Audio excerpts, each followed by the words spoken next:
그 다음에 2007년 이제 그 2회 역시 2급 문제군요. 2007년 2회 2급 문제. 2급이라고 해서 쉽고 1급이 어렵고 꼭 그런 건 아니에요. 알겠죠? 그래서 2급 가운데서도 어려운 문제가 있고 1급 중에서도 쉬운 문제가 있다고 했습니다.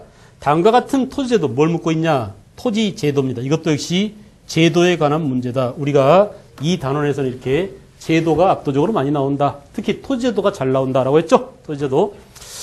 자, 그러면 뜻이 같은 두세 명의 대신과 함께 여러 전대의 법을 강구하여 하고 지금의 현실에 맞는 것을 참 여기까지는 뭔지 모르겠죠. 그 다음에 이제 나옵니다. 국내의 토지를 측량하여 파악한 다음에 토지를 결수로 계산하여 그 중에 얼마를 상공전, 국용전, 군자전, 과전으로 분배하고 한량으로서 서울에 거주하는 왕실을 호위하는 자 혹은 관리 과부로서 수절하는 자.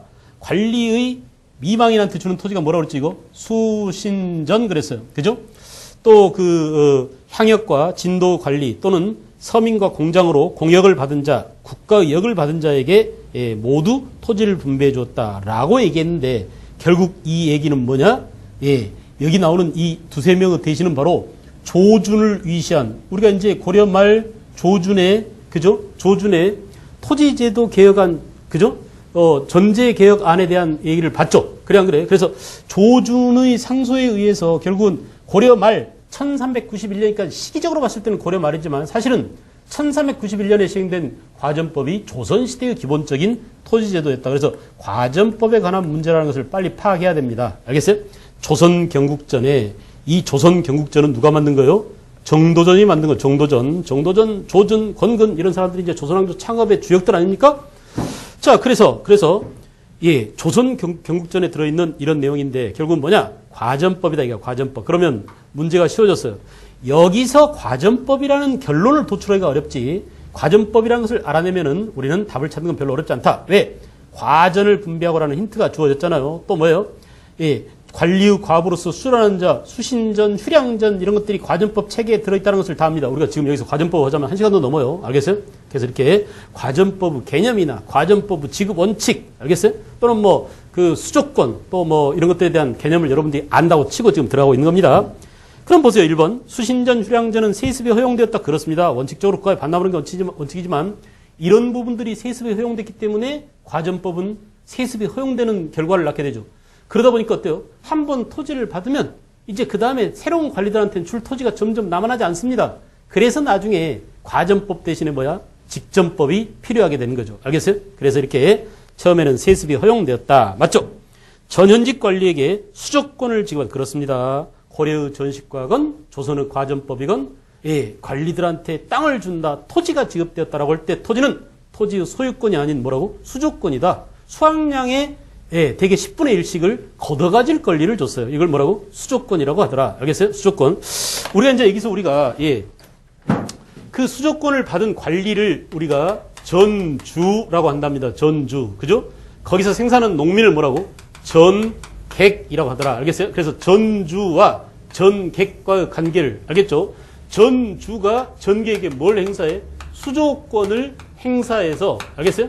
그래서 전객은 전주한테 얼마를 납부한다고? 10분의 1을 납부하는 거다. 알겠어요? 수확량의 10분의 1을 납부합니다. 알겠죠? 그래서 조로서 10분의 1을 납부하고 이 조를 징수할 권리를 월급으로 국가로부터 받은 셈이죠. 그래 안 그래? 그런데 나중에 이거 보세요. 나중에 토지의 사유화가 진행됩니다. 토지 사유화가. 우리가 이것을 다른 말로 뭐라고 하느냐? 이 토지 사유 가운데서도 아주 권력 있는 놈들이, 돈 많은 놈들이 넓은 땅을 차지하는 이 대토지 사유화를 우리 국사에서는 특별히 뭐라고 그래요? 농장의 확대라고 하는데 이 농장을 가진 농장의 땅 주인이야. 농장 주인을 뭐라고? 지주라고 하고, 그죠? 그 지주 밑에서 땅이 없이 땅을 빌려서 농사짓는 소작인을 뭐라고 하느냐? 전호라고 하잖아. 그래서 이 지주 전호제에서의 전호는 땅 주인인 지주에게 뭘 납부하는 거예요? 땅 사용료인 지대를 납부하는 겁니다. 지대. 이거는 뭐야? 수확량의 일부를 조를 납부하는 거고 여기서는 뭐라고? 지대를 납부하는 거다. 지대. 알겠어요? 그래서 지주는 이 그 전호에게 땅 사용료를 징수하고 알겠죠? 전호는 땅 주인에게 땅 사용료를 납부하는 알겠어요? 이걸 우리가 이제 뭐라고 그래요? 지주 전호제 또는 이걸 뭐라고? 봉건적 토지 제도라고 한답니다. 알겠어요? 결국 조선 후기가 되면 어때요? 조선 후기가 되면 거의 모든 농민들이 권력자들한테, 양반들한테, 살인들한테, 알겠어요? 땅을 다 뺏기고 땅이 없는 소작인이 된단 말이야. 이거 뭐야? 우리는 뼈 빠지게 일해봤댔죠? 수확량의 지대를 얼마네? 2분의 1 이상 뜯어가니까. 그래, 안 그래? 예, 국가에 세금 내거나 자기 전주에게 이렇게 조를 낼 때는 10분의 1만 내도 되는데 나중에 이게 개인 땅이 돼버림으로써 개인 땅을 많이 가진 땅 지주에게 땅이 없는 소작농이, 그죠? 소작인이 전호가 땅 사용료를 낼 때는 2분의 1을 내야 된단 말이야. 여기다 또 뭐야? 특산물도 내야 돼. 또 뭐야? 국가에 대한 세금도 농민한테 부담시켜요. 그래서 농민이 못 살겠다라고 아우성치는 게 바로 이런 이유 때문이야. 알겠어요? 그래서 과전법이 시행될 당시에는 되게 전주 전객제가 거의 태반이었다라고 볼 수 있는데 가면 갈수록 조선 후기로 가면 갈수록 특히 16세기 이후부터 이렇게 대토지 사유화가 진행됐는데 요거 이제 우리가 아주 아주 디테일한 타이밍을 물을 때 잘 묻습니다.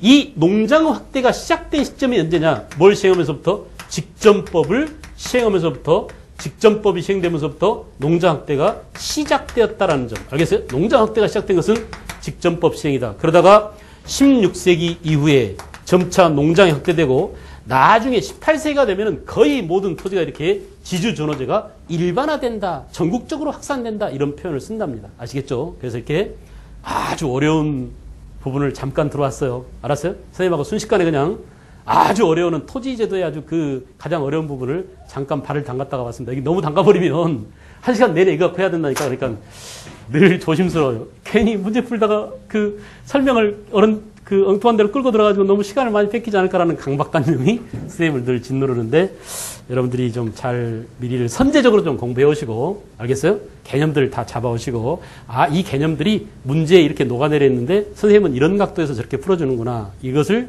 지금 이 시간에 여러분들이 얻어가는 가장 중요한 소중한 것으로 생각하십시오. 알겠죠? 자, 그래서 다 아는 겁니다. 수조권을 지급했다. 맞죠? 전지 이외에 시지는 따로 지급하지 않았다. 그렇군요. 전지와 시지를 같이 지급했으면 과전이라고 하지 않고 전시과 그랬겠죠. 들렸어요? 맞아요.